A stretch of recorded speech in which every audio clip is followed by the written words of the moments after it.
Okay, Bismillah ar-Rahman ar-Rahim. So we are continuing with Kitab al-Zakat. We have now reached Babu Zakat al-Mal. And Babu Zakat al-Mal, Mal, although the word Mal generally refers to anything which is, ما يميل إليه الناس ويدخرونه. So anything that people consider to be valuable and that they store away. Although that is the definition of mal, here mal refers to anything besides livestock. So although the word mal includes everything, here the word mal is opposite of livestock. So we've done livestock zakat. Now we're going to be looking at the zakat of other things, right? So camels is done, cows is done, goats is done, and then horse, if that is part of the zakat. Now we're looking at gold, silver and gold. So faslun fil fiddati. So this is the chapter of silver. Now silver and gold are considered to be mal nami. Intrinsically they're considered to be mal nami. Okay. So what does this mean that they're considered to be mal nami intrinsically? It goes back to the concept of what we were mentioning in the first part of zakat, which was that when you have something which is productive wealth, it's either productive wealth because you intended tijara, or it's productive wealth because it's there for tanasul, right, for progeny. So when it comes to gold and silver are considered to be two things that are intrinsically designed for growth. They're designed for growth there. So, this is why the fuqaha say that everything besides gold and silver, it can only become zakatable if you intended it for zakat, right? So you intended it for tijara, or that it's something which produces milk or progeny. Otherwise, or produces something like ground. But gold and silver, they don't necessarily produce, like physically they don't change, they're the same. So if you had 1 kilo of gold last year and you've got it this year, it's the same 1 kilo, but the intrinsic value of that gold changes, right? So this is why this is ma yu'addu lil-nama. It's prepared for nama. Okay, so all other silvers, it doesn't matter, all of the other precious stones or metals, it doesn't matter how expensive they are, there is no zakat in them. Pearls, diamonds, crystals, anything else, platinum, titanium, there's no zakat in them, right? Because remember, zakat can only be necessary through tawqif, amr tawqifi. It has to be told to us through the lawgiver. If the lawgiver hasn't mentioned this to be a zakatable item, then we can't make it a zakatable item. Yeah. So if a woman had, let's say, jewelry that was all made from platinum, there will be no zakat on it at all, right? Unless she obviously bought it with the intention that she wants to sell it, then there's going to be zakat. But if a woman had gold and silver jewelry, it doesn't matter if she wears it or she doesn't wear it, there will be zakat on there. Right, because that's the nature of gold and silver. So any shape and form gold and silver, you have to give zakat. That's the ruling. However, silver and gold, they both have a nisab. So it's not that you have some gold or silver that you have to give zakat. You have to have a certain threshold. And the reason for that threshold, again, it goes back down to the idea of is this mal going to be with you for the end of the year or not? And then, people have hawa'ij, they have needs, and those needs have to be fulfilled. So this is why there has to be a threshold for it. So what is the threshold for silver? لَيْسَ فِي مَا دُونَ مِئَتَيْ دِرْهَمٍ صَدَقَةٍ. There is no sadaqah. Sadaqah is the ism of laysa. There is no sadaqah in anything less than 200 silver coins. Why is this for? Because لِقَوْلِ عَلَيْهِ السَّلَامِ لَيْسَ فِي مَا دُونَ خَمْسِ أَوَاقٍ صَدَقَةٍ. There is no sadaqah in anything that is less than 5 awqiyas. Now what is an awqiyah? So he says, وَالْأَوْقِيَةُ أَرْبَعُونَ دِرْهَمًا. Right, so 5 awqiyas, 40, 40, 40, 40, 40 is equal to 200. Yeah, so 5 awqiyas this is. Now, the problem that we have today, just before we actually go into all of this, the problem that we have today is trying to exactly ascertain what was the weight of a silver coin in the time of the Prophet ﷺ. Because once we know that the silver coin, we're able to convert it into today's measure. Right. So this is one of the biggest problems scholars have faced throughout history, which is recording the weights of things, measurements and weights. So scholars have like books they've written on this topic, which is known as Al-Awzan wal-Ma'ayir or Awzan al-Shar'iyya, which is basically books that are dedicated to teaching people the weights. So the interesting thing that is going to come a bit later on that I'm going to talk about over there is how did they record, like if I say to you, for example, what's 1 gram? Yeah, 1 gram, you're going to say to me, okay, 1 gram is, I don't know, 0.001 of a kilo. Yeah. So it's easy for us to be able to say what 1 gram is today. But if, for example, like you were on an island and we had no grams there, and I said to you, okay, find me a stone that weighs 1 gram. How are you going to be able to determine that? That's the hard thing that is. So if you want to go and teach someone on the island what 1 gram is, you need to have a standard of what 1 gram is measured by in order for you to be able to. So what the scholars in the past did was they found something which they believed was gonna exist on earth until the Day of Judgment. And they used that thing as the measure to measure things. So they measured weights, they measured distance, they measured like cups, right? Like volumes of things with the most smallest particle or the smallest thing they could find that they believed would exist in future generations. So it'd become easier for the future generations. Does everyone understand that? Yeah. So this is why, like, you know, when people say how much gold, silver do you have to have? So they say 336.35 grams of silver. But that 336.65 grams of silver, where did they get that from? Where is this like figure from? 336. Again, it's all based upon the idea of how to like go back in time and try to figure out what the silver was worth. And then the other problem we had was historically, as the centuries went by and as the leaders changed, the coin would change as well. So one coin in one part of the Muslim world may be different from a coin in a different part of the Muslim world. So if you go to museums today and you look at old, ancient coins, you'll actually see they were different in size. So in the time of the Prophet ﷺ, silver was not flattened round like a coin. It was like the seed of a date. That's what it was like.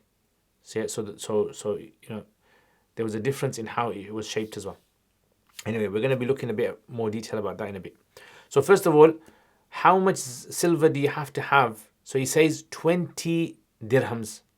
So now if we go back in time to the time of the Prophet ﷺ, clearly, if we were going to the shop and we were buying, we know what 200 dirhams is. Like we can hold it in our hands and say, this is 200 dirhams. But if the time changes, then how do we know that 200 dirhams now is 200 dirham then? Like that would mean that the two coins, the current coin and the ancient coin, would have to be exactly the same size and weight. Right? If they're not the same size and weight, or they're not the same weight, then obviously we'd have to use different number of coins. Yeah. So he says, فَإِذَا كَانَتْ مِئَتَيْنِ وَحَالَ عَلَيْهَا الْحَوْلِ. So when the coins are 200 and 1 year passes, because remember we said the shart is the year. فَفِيهَا خَمْسَةُ دَرَاهِمْ. So then you have to give 5 dirhams, because 5 is 2.5% of 200. So if 200, you got 200 silver coins, 2.5% of 200 silver coins is 5, right? So therefore that makes sense. So it's لأنه عليه السلام كتب إلى معاذ. He wrote صلى الله عليه وسلم to Mu'adh رضي الله عنه in Yemen, and خذ من كل 200 درهم, that take from every 200 dirhams 5 دراهم. Right, so take from them 5 dirhams, right? وَمِن كُلِّ 20 مثقالا, and then from every 20 mithqals. And mithqal was a weight that existed in the time of the Prophet ﷺ. Mithqal simply just means a weight. But in the time of the Prophet ﷺ, it was a specific weight. And coincidentally, every gold coin that they had in them days was actually the weight of a mithqal. Right? So, mithqal in today's terms works out to be about 4.2 grams. Yeah. So about 4.2, each coin used to weigh about 4.2. So he was like saying to people, if you have 20 gold coins, then you have to give half a mithqal. Min dhahab nisf mithqal. You got to give half, because 2.5% of 20 is half. Okay? Because remember that 2.5% is our figure we're going to use for zakat and everything. So, قال ولا شيء في الزيادة, and then there is no zakat in anything beyond this. So anything beyond 200. So let's say, for example, like I've got 200 silver coins. 1 year passes, I give 5 coins. But what if I have 210 silver coins? If I've got 210 silver coins and 1 year passes, or I've got 200 silver coins and 1 year passes and now I've got 210 silver coins, do I have to give zakat on 210 or do I only have to give zakat on 200? So Imam Abu Hanifa rahimahullah's position is this: لا شيء في الزيادة, there is no zakat on the excess, meaning above 200. حتى تبلغ 40 dirham, until it reaches 40. So now from now on you're going to go in 40s now, Abu Hanifa is saying basically. So if you got 200, you give 5. If you got 240, you give 6. If you got 280, you're going to give 7. Yeah, you got 320, 8, like that. Basically, every 40, 1 dirham for every 40. Yeah, so it works 2.5. ثم في كل 40 درهما درهم, and then in every 40 you're going to give 1. So therefore, you don't have in between the 40s from 1, 2, 3, 4, 5, 6, 7 all the way to 39. There's nothing extra. It's a bit similar to, if you remember, the cows one between 40 and but that was obviously, a different one there. That was like the opposite. Abu Hanifa was saying the opposite over there. وهذا عند أبي حنيفة رحمه الله. This is according to Imam Hanifa. قال صاحبين say ما زاد على المئتين. They say whatever is up beyond 200 200 فزكاته بحسابه. Zakat will be in accordance with that number. So if you got 200, you're going to give 5. If you got 201, you're going to give 5 coins, 5 silver coins, and you're going to give 2.5% of that 1 silver coin. Yeah? And if you got 210 silver coins, you're going to give 5 silver coins, and you're going to give 2.5% of 10 silver coins.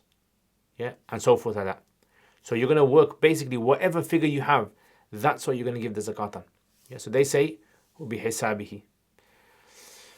So that's the difference between Abu Hanifa and Sahibin. Everyone understand the difference between the two?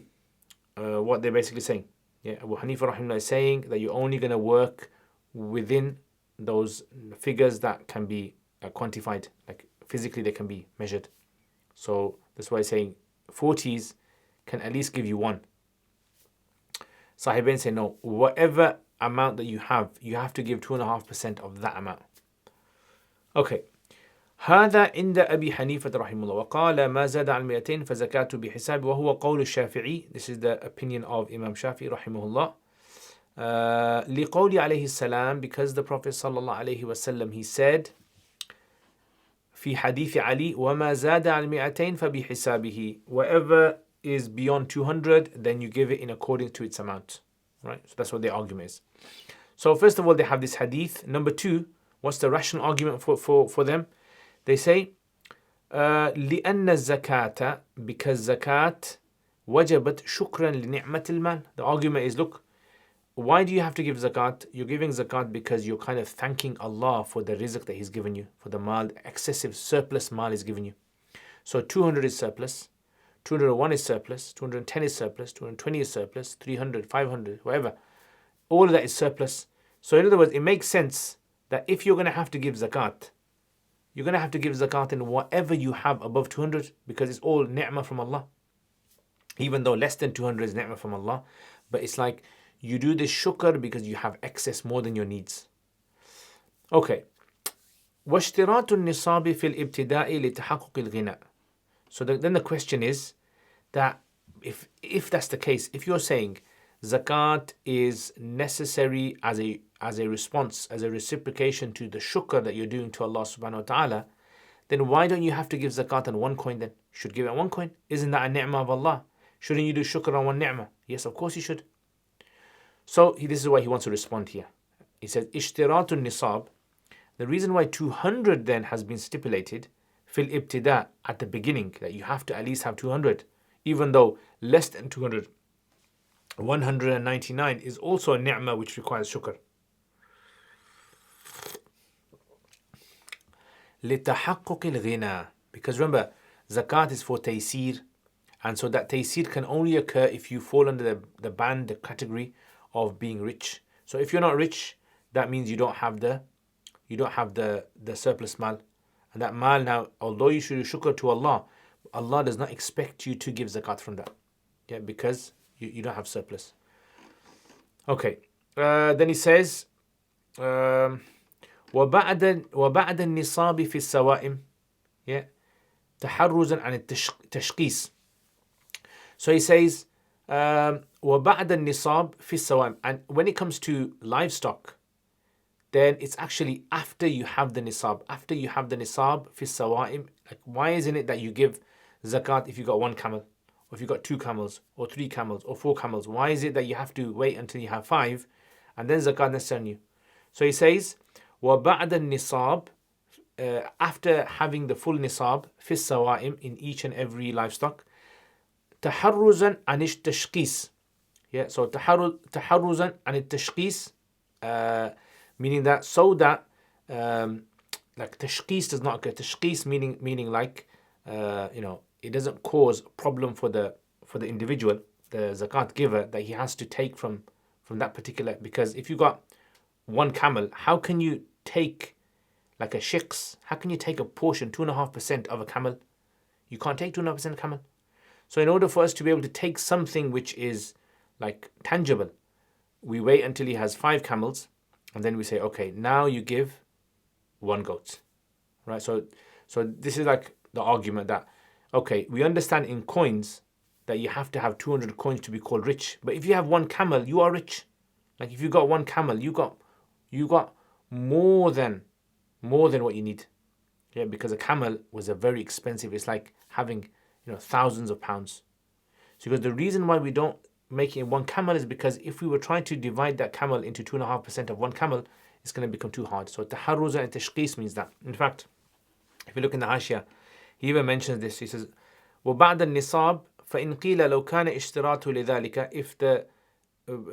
If the shart that was stipulated was that the 1 year has to pass with nisab, لذلك لما شرط في السوائم. This would not have been the case in livestock. في الانتهاء لما شرط في الابتداء. أجاب بقول تحرج عن التشخيص وهو غير موجود في محل النزاع. Right, and the masala that we're talking about, meaning the reason, let's go back to the original masala. What's the original masala? Original masala is, why is it that you have to give zakat in over 200 then? So the reason you have to give in over 200 is because taking 2.5% of that is not difficult. It's not difficult to take 2.5%. Okay. All right. I just want to read. First of all, we're going to come back to Imam Hanifa's argument. Okay, everyone understand Sahibain's position? Yeah. Okay. I want to just read to you this hadith that they quote. Right. This is the hadith of Ali radiallahu anhu about the mi'atain one, and then we're going to come back to the tashkhis issue. I'm going to read something to you from Binaya. It says, "Hatu rub' al-ushuri," that the Prophet ﷺ said, bring rub' al-ushur. Rub' al-ushur. So rub' is quarter of a tenth. A quarter of a tenth basically means 2.5%. من كل 40 درهما درهم. From every 40 dirhams, 1 dirham. وليس عليكم شيء حتى تتموا 200 dirham. And you don't have to give anything until you have the amount of 200 silver coins. فإذا كانت 200 dirham. So once it reaches 200 dirhams, ففيها 5 دراهم. Then you have to give 5 dirhams. فما زاد فعلى حساب ذلك. That's the hadith. Okay, that's the hadith that he uses. All right. Where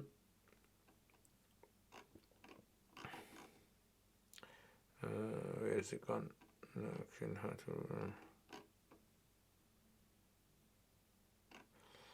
All right, so let me just bring this one up here.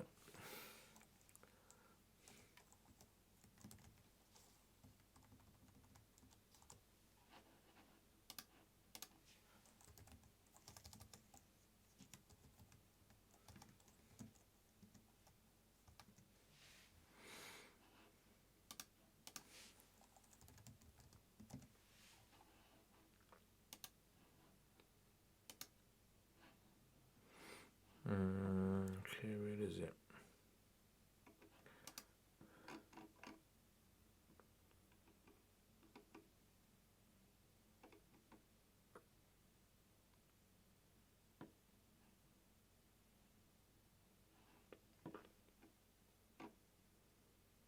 Okay.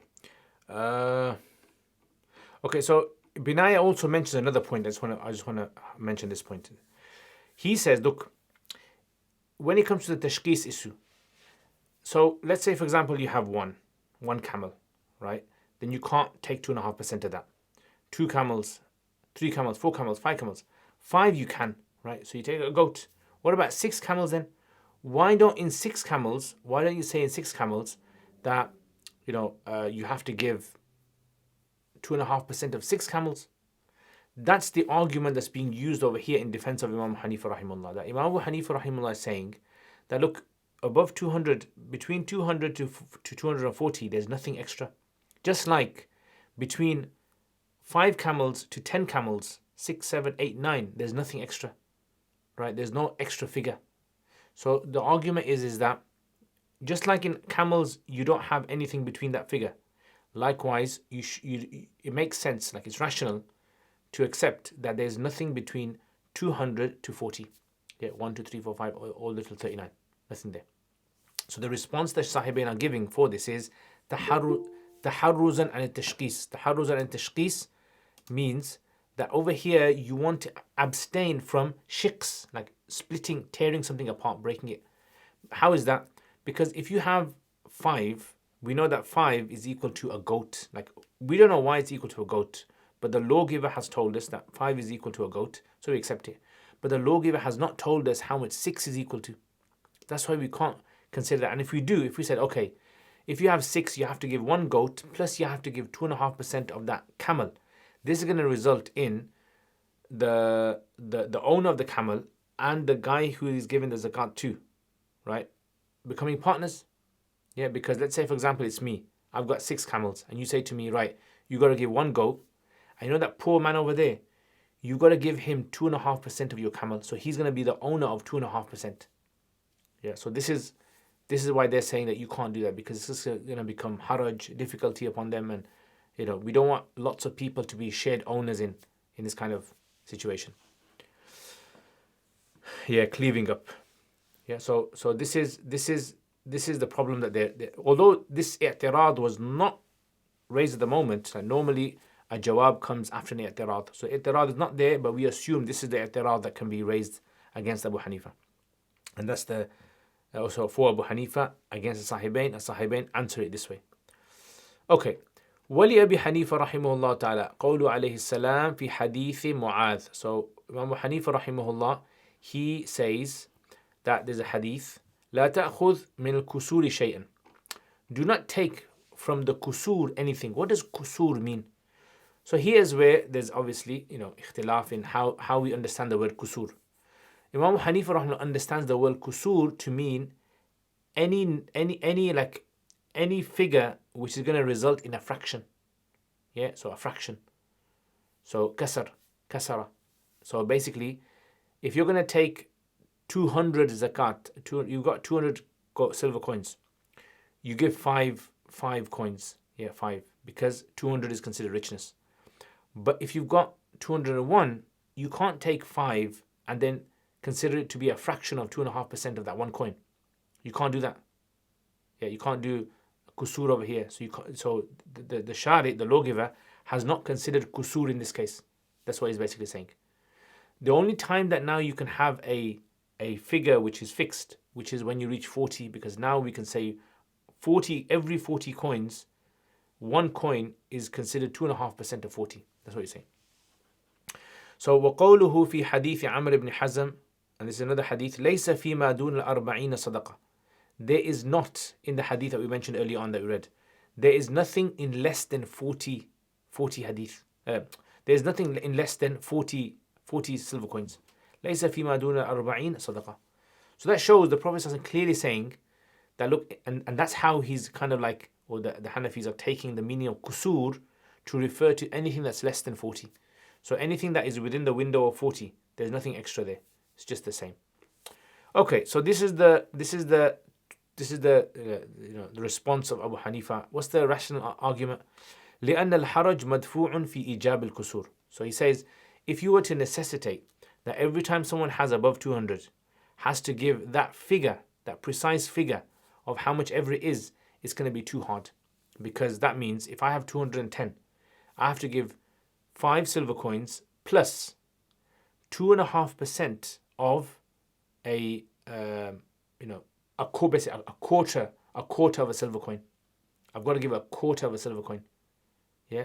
So how can I give a quarter of a silver coin? That doesn't work because that's going to cause haraj. Now, one of the things too he says here is ذَلِكَ لِتَعَذُّرِ الْوُقُوفِ. This is because it's difficult to become aware of. Yeah. So ta'azzur means difficult. It's like, very mushkil, like you say, hard. To get to understand what does it mean. Like how do you figure out 2.5% of anything? So you can only figure it out like if you have a figure which is easy to work with. That 40s are easy to work with. Anything between 0 to 40 is hard to work with. Okay. Now I'm just going to read to you here what the Hashia says. This is a Binaya Hashia anyway.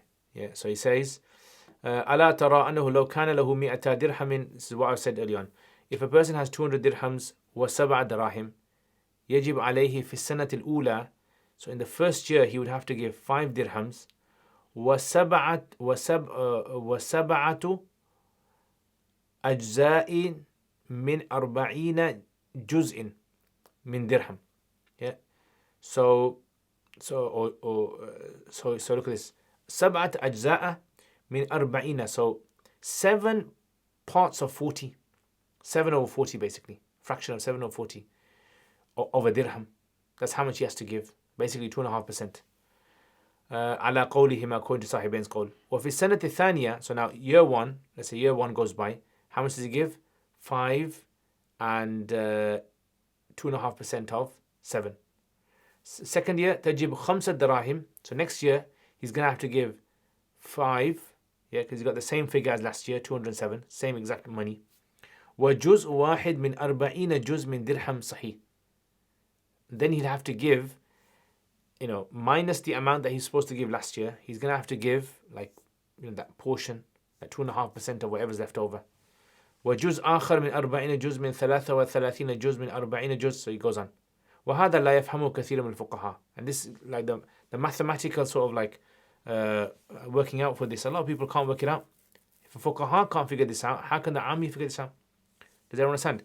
So this is how, like we said, ta'azzur al-wuquf is going to occur. Now, for example, like in the future, for instance, if we have in our times now, we have cash now, and with cash, it's obviously easy to be able to work out now.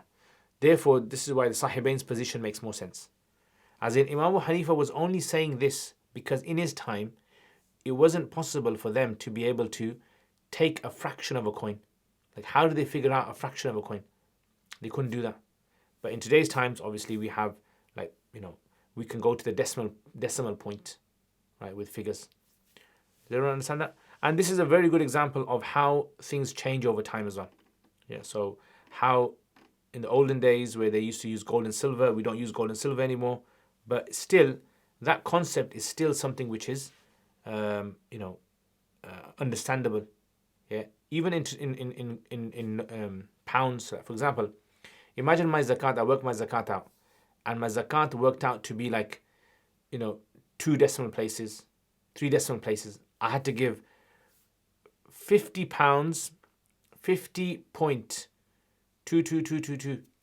Yeah. So obviously, I'm gonna have to.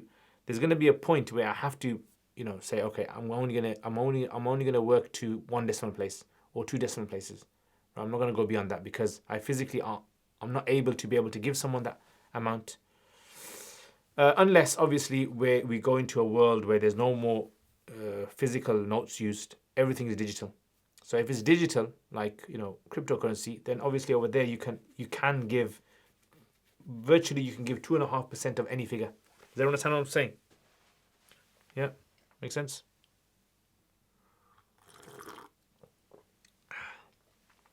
Okay, so let's go back to this then.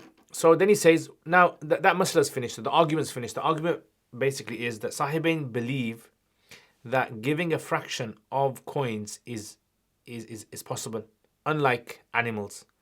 And Imam Hanifa saying no, given the fraction of coins, is actually going to cause haraj. It's possible, but it's going to cause such a mathematical confusion to the people, and this is clearly haraj, and the Sharia would not expect anyone to go this far, right? So you just have to work out, and that's why the Prophet ﷺ seems to have left it very easy for people. Just work it out in the 40s. Now, in today's times, obviously, when you're working out zakat, you don't have to stick with the 40s. وَالْمُعْتَبَرْ فِي الدَّرَاهِمْ وَزْنُ سَبْعَةٍ. Okay, this is where I was talking to you about this idea of the coins now. He says, what's considered in silver coins is the weight 7. So, what I'm going to try and do, I'm trying to explain it as easy as I can. So, I've actually made a drawing here. I'm trying to see if I can show you this drawing. Okay, let's see. Let's see if I can bring this up.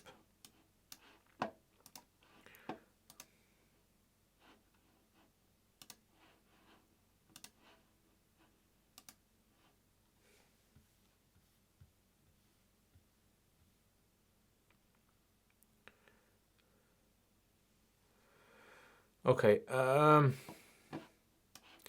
let's see if this comes up on your screen.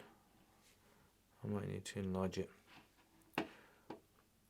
Now, the scholars over time, they actually differed in how to work out the... Yeah, so I don't know. Can you guys see that?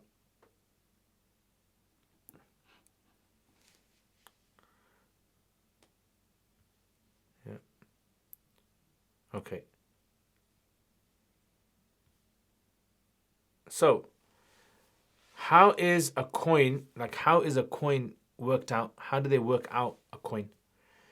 So, in the time of the Prophet ﷺ, you have to remember, there wasn't a standard coin. The coins that they had in them days differed. Yeah, so you had certain silver coins that had a certain weight. Some of them had a different weight. So there was these different weights that they had. So when the time of Umar radiallahu anhu came and they had these multiple different types of coins, Umar radiallahu realized in the future trying to figure out zakat is going to become hard, because let's say someone has 200 silver coins, but if you weighed all those silver coins, the weight of those silver coins would work out to be, let's just say, I don't know, 300 grams. And then someone else had 200 silver coins and they were all varying in slight weight. And if you work that out, it'd work out to be 350 grams. And someone else has silver coins. So you get these different variations of how much. Now this is going to cause a problem not only in zakat, because is your zakat going to be done if you give zakat and you had 200 silver coins that weighed the least amount in circulation in that society. So let's say the least amount was 200 silver coins that weighed 300 grams. Would your zakat be done if you gave zakat from that? And likewise, if you had a large amount, 350 weight, or for instance, like, some other figure you had, and then that's zakat. What about in sadaqatul fitr? What about if it comes to buyu, buying and selling something, and you owe someone money, and you had silver coins that weighed 300, and you borrowed money from someone, 200 silver coins that weighed 350. Does anyone get my point? This is where Umar radiallahu anhu realized the problem and he tried to standardize it. So Umar radiallahu anhu was one of the first people that actually tried to standardize it. Then the Umayyad Khulafa, Abdul Malik ibn Abdul Malik, the Khalifa Ibn Hakam, he was the one who actually had his own coin stamped. The Muslims had their own coin stamp because from before they were borrowing it from other countries. And then you had in the time of Umar ibn Abdul Aziz as well. And then you had later on different khulafa came and different countries had their own coins, right? So you had Bukhara had its own coins, you had Sham, Damascus had its own coins, Egypt had their own coins, even till the time of people like Imam Ibn Abidin. Imam Ibn Abidin, where the coins were different. So historically you had this problem. It's only because we are a society that has not experienced the two, bimetallic currency. We haven't experienced that. We've been used to cash. And a lot of us have stopped using cash now. We just use bank cards. So it's become difficult for us to understand. But in the olden days, this is how they did it. So this is one sort of like way that they worked it out. This was Imam Ibn Abidin says the Shafi'is worked it out in this way. So one coin is equal to 10 danik, right? And then one danik is equal to 4 tasuj. And then one tasuj is actually equal to 2 habbas, 2 seeds, 2 grains. And then 2 grains is equal to 2 sha'iras, 2 grains of wheat. And then 1 grain of wheat is equal to 6 khardal. Yeah, 6 khardal. It's like, what do you call it? Like sesame seed. And then 1 khardal is equal to 12 fals. 12 fals is equal to 6 fatila. 6 fatila is equal to 6 naqir. 6 naqir is equal to 8 katmir. 1 katmir is equal to 12 dharra. Yeah, like that. Now, a lot of these weights we're not familiar with. I'm not familiar with a lot of these myself anyway. But there were scholars in the past who actually were able to record all this information. And then they began to record things according to like the smallest weight that was known to them. So this is a Shafi way of working it out, right? So the idea was that in the future, if you were to like be in a situation where you had to work out the weights of these coins, right? So like, how would you work them out? So this is how you work them out. Yeah. So this is one way of working it out. And besides this, there's also other ways that the Hanafis actually worked it out according to sha'iras. Okay, so there was like silver coins and gold coins. So gold coins was worked out to be about 96 grains of wheat. Now the wheat of them days, okay.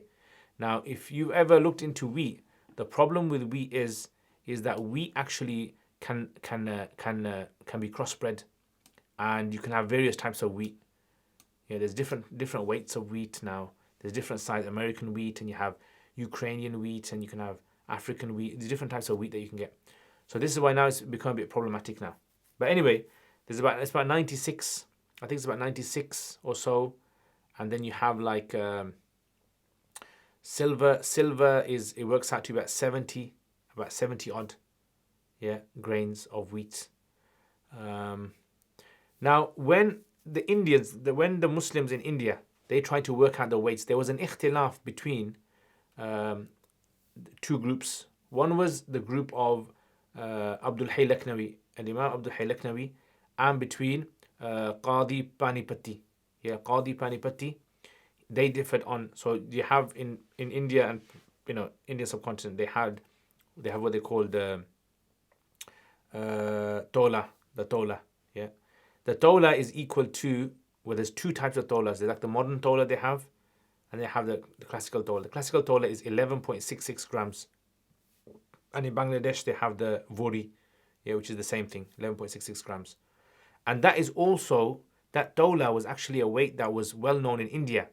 And then they did the calculation. So Abdul Hayy Laknawi actually has a higher figure, and Qadi Panipati has a lower figure. Again, there's a long calculation. I don't want to go into the whole calculation of this, but if you read the books of Awzan Shar'iyya, you can find this out. And Mufti Shafi has a book in his, I think, 3rd volume of Jawahir al-Fiqh. So Jawahir al-Fiqh, he has a section where he explains about the dirham. Yeah, but he's got that book, and then there's other scholars who have also written books on Awzan Shar'iyya where they give like a full breakdown of these different weights. But like I said, there's even ikhtilaf in today's time of how much is the official weight of 200 dirhams of silver in today's time. And I gave you one figure, 336.35 grams. That's the figure that's been used by National Zakat Foundation. Yeah, so they use that figure. And 87.45 grams of gold, yeah, for the 20 mithqal. That's what they use. But there used to be this website called e-Nisab. I don't know if it still exists or not, e-Nisab, where they'll actually give you a whole list of scholars who have come out with different figures, yeah, from all the 4 madhabs. Anyway, so let's look at this dirham then. So he says, "Wal mu'tabar fi darahim waznu sab'a." He says the mu'tabar in the dirhams, in the silver coins, is the one that weighs 7. What does he mean, the one that weighs 7? So basically, what happened was, in the time of Umar radiallahu anhu, he saw that the silver coins differed, right, in weight. So what he done was, he collected 10 of each. So he collected 10 of each coins, and then he combined them together, and then he aggregated them. He found the average of them. And then the average one that he found was the one that was known as the wazn sab'ah. Yeah. So he says, look, وَهُوَ أَن تَكُونَ الْعَشْرَةُ. This is that silver coin that if you collect 10 of them, they will weigh 7 mithqals. Yeah, 7 mithqals they'll weigh. And in today's time, 1 mithqal is, according to one opinion, 4.2 grams. Yeah, so 4.2 times 7, that was the weight of 10 silver coins, right? Roughly, what they work out to be is a dirham to a mithqal, a dirham to 1 dirham in the time of the Sahaba to 1 gold coin was 70%, meaning it was 70% the size of a gold coin, with the weight. Yeah, 70% of the size of it. بذلك جرى التقدير في ديوان عمر. And this was, according to this, the measurement was applied in the Diwan of Umar. Diwan of Umar is basically the book of Umar. So Umar had, Diwan it's a Farsi word. It was a Persian word that was borrowed from the Persians. They used to have books for everything. So when Umar saw this, he started implementing this whole concept of recording things in books. Yeah, like a consensus. واستقر الأمر عليه. And the matter then became firm, fixed in the days of Sahaba upon this specific coin now. So Umar decided, right, the 7 one, that's what we're going to use. Right. Now if someone says, well, in the time of the Prophet ﷺ, there wasn't this fixed type of silver coin that was used. So where did Umar get this from? So we're saying this was for ease, because there's no, how are you gonna resolve this matter? You can't resolve it. So it has to be resolved by this. So if you look in the Hashia, then this is the details about this. He says, المعتبر في الدراهم هذا الاعتبار في الزكاة ونصاب الصدقة وتقدير ديات. So in other words, this type of coin is the one we use in zakat, in the nisab of sadaqah, in mahar even. So when we say things like the minimum mahar a woman can be given is 10 dirhams. Which dirham are we talking about? So we say we're talking about the Umar dirham. The dirham, that 10 of them is equal to 7 mithqal. That one. Yeah. And in diyat as well. So if a person kills someone and they have to give diya, they can give diya in the form of camels, and they can also give diya in the form of coins. 1,000 gold coins or 10,000 silver coins. Which 10,000 are you going to use? That one. روي أن الدراهم في الابتداء. So it's reported that the dirahim in the early years كانت على 3 أصناف. There was 3 types of them. صنف منها كل عشرة منه عشرة مثاقيل. That there was one category that every 10 of them was equal to 10 mithqal. So basically each coin was equal to 1 mithqal each. Yeah, about 4.2 grams. وصنف منها, and there was a one category كل عشرة منه ستة مثاقيل. Yeah, so if you collected 10, that'll be equal to 6. So كل عشرة منه ستة مثاقيل كل درهم ثلاثة أخماس مثقال. Yeah, so in other words, every coin then, every dirham would be equal to 3/5 of a mithqal. Yeah, so 3/5 of mithqal basically. So it's basically to explain to you how can 10 equal, what would 1 equal if 10 equals 6? So he's just saying 3/5. وَصِنْفٌ مِنْهَا كُلُّ عَشْرَةٍ مِنْهُ خَمْسَةُ مَثَاقِيل. And then he goes, the third category was that every 10 coins was equal to 5 mithqals. كُلُّ dirham نِصْفُ mithqal. Then obviously, if 5 is equal to, if 10 are equal to 5 in weight, that means each one has to be equal to half a mithqal. Right? It's logical. كُلُّ النَّاسِ يَتَصَرَّفُونَ بِهَا. So in the time of the Prophet ﷺ, كان الناس, the people used to deal in this kind of, these 3 types of coins. بها فيما بينهم. فلما تولى عمر, when Umar became the Khalifa, أراد أن يستوفي الخراج. He decided one day to collect the kharaj بالأكثر, to use the higher figure. So there's 3 types of coins, and he was basing the kharaj on the higher one. That each silver coin is worth 1 mithqal. فالتمسوا منه التخفيف. So people came to him and said, look, Umar, this is hard for us that you're using the higher figure. Right, so there's going to be obviously a big difference. Think about this. If you're going to use the silver coins that is equal to one silver coin is equal to 1 mithqal, right? That means you're wanting more from us. You're going to be asking for higher amount, because 1 mithqal. If a person has to give 5 silver coins, that means each silver coin is going to be 4.2 grams. So 4.2 times 5, and then that's going to work out to about 21 grams, 21 grams of, which is going to be a lot. And then the 5 one, the lower tier, the lower band, if you use that, then half a mithqal. So if you're going to have to give 5 silver coins, you're going to be giving 5 silver coins, half a mithqal each, which is going to be 2.5 grams. How much is it? 5. So half is going to be 2.1 times 5. Yeah, so 2.1 times 5 is going to be about 11, 12 grams there. So from between 11, 12 grams to 21 grams. That's the difference. So people complain to Umar. فجمع حساب زمانه ليتوسطوا. So he collected the hisab of his time ليتوسطوا ويوقفوا. Or I think it must be جمع حساب زمانه, the mathematicians of his time. ليتوسطوا ويوفقوا بين الدراهم. Yeah, so that they could find a medium or an average, and were able to find the dirham, all the dirahim that were there. وَبَيْنَمَا رَامُهُ عُمَرْ, and between what Umar intended. وَبَيْنَمَا رَامُهُ الرَّعِيَّةِ, and between what the people, he wanted to find a middle ground for everyone. Everyone could be happy. فَاسْتَخْرَجُوا لَهُ وَزْنَ سَبْعَ. So these mathematicians, by the way, Umar was very particular about mathematics as well, because inheritance has to do with mathematics and zakat collecting and all that. So he actually brought in from Turkey, from Rome, he brought in mathematicians to teach the people maths. Yeah, so this is what he says. This is what they done. So basically, that's how they figured it out. So how did they work out 7 then? So the way that they worked out the 7 was they collected 10 5. They collected 10 what was it? 10 5, 10 10, 10 6, and 10 5. Yeah, so you got 30 silver coins altogether, and then they average them. Yeah, so if you take 10 10, 10 6, 10 5, and you find out the average for them, it works out to be 7. Yeah, so they found the medium was considered to be the average 7. So he says that. Okay. Right. Now I just want to read to you from. Yeah, I don't want to spend too much time on this, but I know this is a lot of you guys might not have heard of this kind of information, so I thought it's best for me to clear it all up. So I'm going to. Okay, so this was, like I said, one way of this was worked out. Now, Imam Ibn Humam in Fath al-Qadir.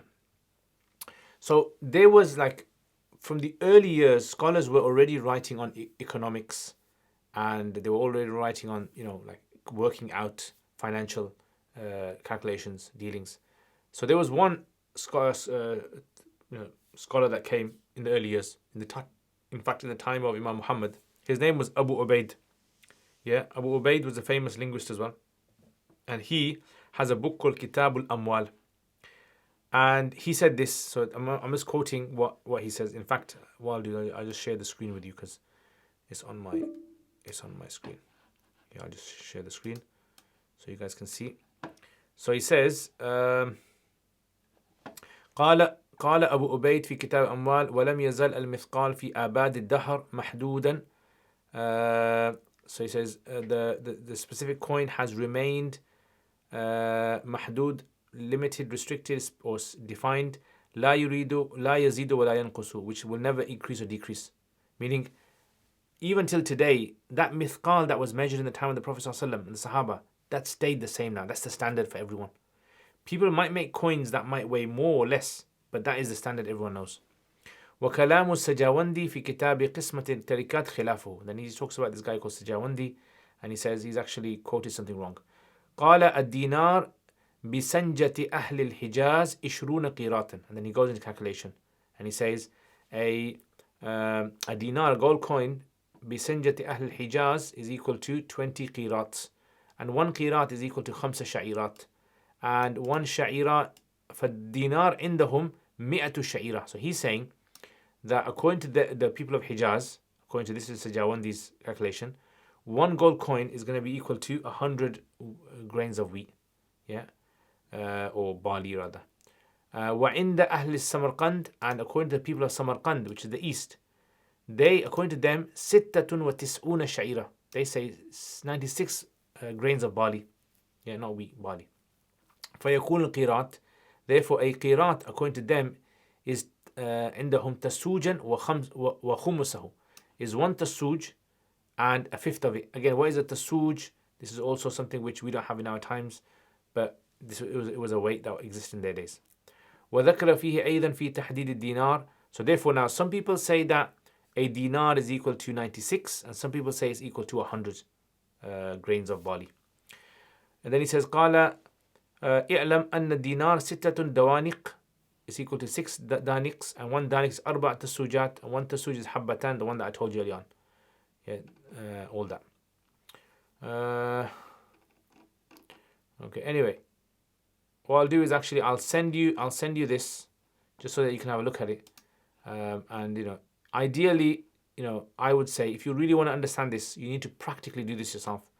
Like practically, you need to buy, grains of barley, and then you work it out, and that's how you're going to understand how to work out the weight of a silver coin. And like I said, a silver coin to a gold coin is 70% of it. Yeah, 70%. And the gold coin, obviously, if it's weighed according to 100 grains of barley, then its weight is going to be slightly higher. If it's 96, it'll be slightly less. And then anyway, he goes into all of this, how Umar radiallahu anhu worked out, yeah, all these figures. Yeah, and he came to the 7. Okay, all right, we'll stop there and we'll continue this next week, inshallah. Okay, if you have any questions, leave them in the comments. I know it's a bit sort of like laborious going through all these figures, but the working out, like this is part of fiqh. This is trying to understand so that people are given their zakat correctly, and how people are supposed to be working out how the weights were measured and the measurements were measured in the time of the Sahaba. This is also something which is very important for fiqh as well. Yeah, it shows like the diqqa, the precision of the fuqaha in the early years of recording all these things. Now, some people will argue, like I didn't go into this, but some people argue that, in fact, next week I think I'll mention some more about this. Yeah, some people argue, look, why don't you just stick to the weight of the coins of each era? So let's say, obviously we don't have them today, but in the previous eras, why don't we just say the locality that uses this specific dirham that has a specific weight, why don't you simply just use 2.5% of that? Why do you have to go and use? Like, did the Prophet ﷺ want us to use the coin that was at his time? Yeah, is that what he wanted? Or is there flexibility? Can you use the coins of your time? Okay, if one has only one gold ring which equals to the nisab of silver and have nothing else, as this gold is the only wealth that they have, any other income is always used up due to financial difficulties, is zakat still wajib? Then no. Yeah, because remember, zakat is if you have one type of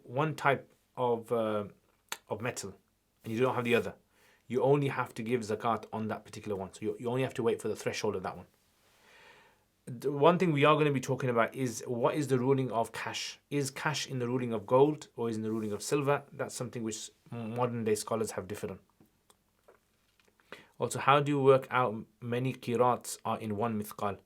Yeah, inshallah, next week I'll mention to you about that. If you guys want to know, I'll mention to you. I'll try to draw up a chart or something just to make it easy. Again, you can find all this information online. You simply just have to write down the awzan shar'iyya, and it tells you in today's terms how much a qirat. Qirat, they say, is actually carats. So we say gold carats.